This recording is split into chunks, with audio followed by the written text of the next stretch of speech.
قناة عجلات اليوتيوب. احنا النهارده معانا الغزالة البلاستيك ومعانا القربة.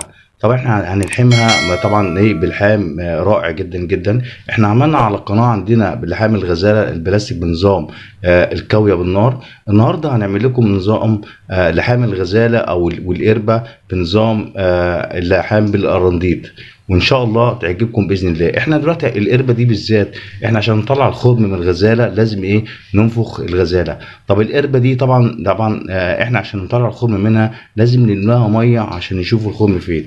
احنا دلوقتي مليناها ميه، وفي نفس الوقت هنوريكم الخضم فين وهنشتغل فيها دلوقتي. باينه اهي، غرقانه اهي، بتنقط اهي. هنقفل، احنا عملنا علامه بنظام القلم وهنلحمها هنصنفرها وهنوريكم ازاي.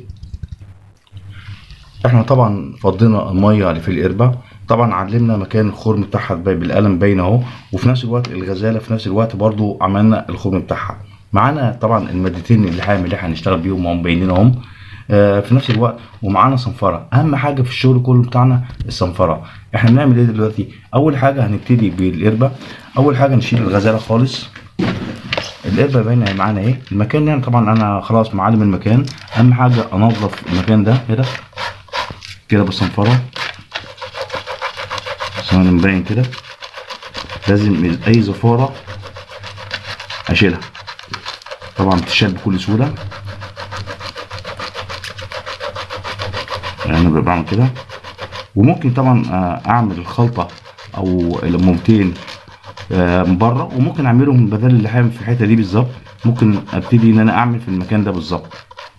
طبعا انا نضفت كده وانا كده عارف مكان الخرم في الحته دي بالظبط.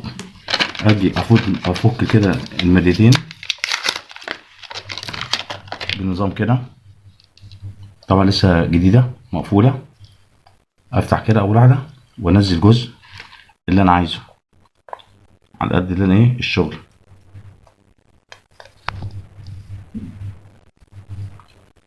كده الماده نزلت برضو التانية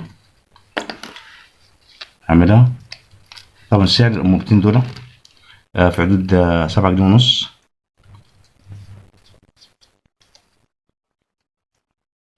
نفس الايه نفس المقاس بالظبط. واجي اعمل خلطه طبعا بدي اي ناحيه كده، اقلب كده، لازم اقلبه مع بعض جيد.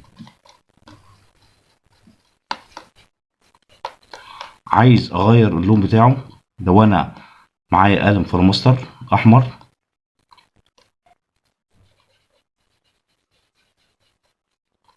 هجيب لكم قلم كده واعمل لكم حاجه برضو كده، او ممكن في الغزاله اوزع كده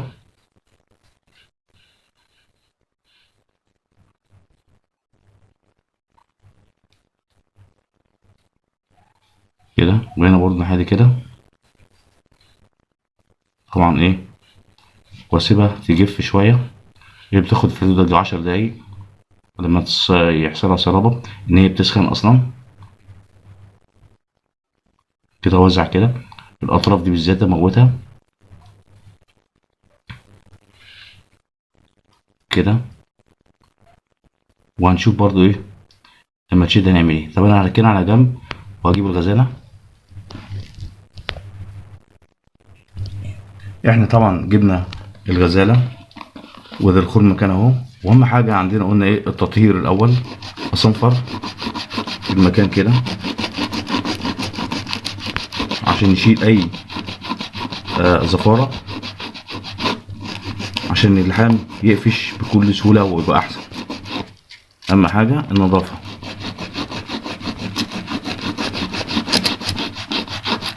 طبعا احنا عملناها على القناه عندنا اللحام الغزاله بالكاويه بالنار برضو بطريقه حلوه برضو. النهارده قلنا لكم هنعملها بنظام مادتين اللي هي القرنديد. طبعا في انواع منها الانبوبتين الصغيرين دول اللحام بتاعها هيبقى قوي شديد. في نوع اغلى يبقى مثلا غامق شويه يبقى ضعيف، يبقى بطيء يبقى ضعيف. انا اول حاجه هعمل اللون، عايز اعمل الخلطه دي طبعا تبقى ايه شفاف. لما بينشف بيغير اللون بتاعه، ممكن يبقى لون ابيض. طب احنا دلوقتي عايزينه يبقى لون احمر، هنعمل ايه؟ ادي ده قلم جاف اشخبط في الحته اللي انا هعمل فيها شغل، ممكن بقلم فلوماستر او قلم جاف احمر.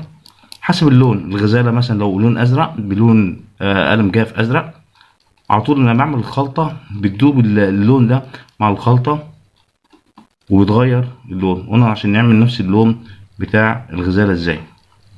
انا كده عملت بالقلم باينه قدامكم اهي. هاجي افضي الماده الجزء الاولاني ده كده قلنا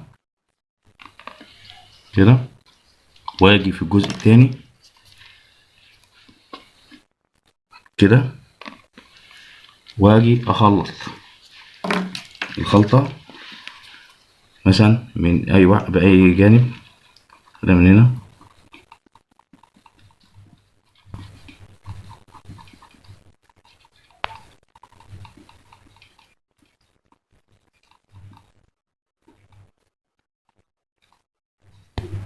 كده. ولو طبعا لو لون فلوماستر برضو بيعمل. طبعا احنا دلوقتي ايه هنسيبه برضه لما ايه تشد كده، نجيب لكم برضو الاتنين ونوريكم ايه الشكل بعد كده هيقف ازاي. اهم حاجة حتة الاطراف دي بالذات اموتها كده عشان تبقاش عالية من حتة الاطراف دي بالذات. طبعا بثبت كده كده افرد خلاص.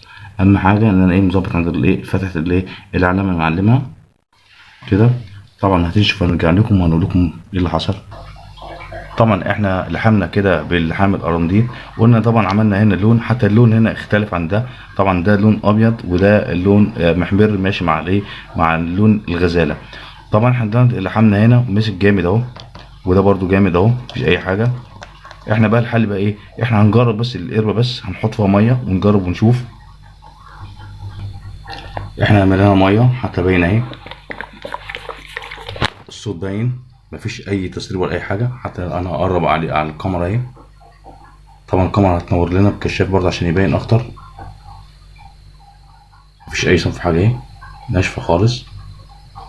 طبعا عشان نتاكد برضه فيها ميه، الميه انا ماليها من هنا، الميه اهي باينه. طبعا احنا طبعا عشان فتحتها وغرقت مش باينه باي حاجه اهي. وطبعا دي نظام لحام القربه والغزاله. اتمنى تعجبكم، والسلام عليكم ورحمه الله.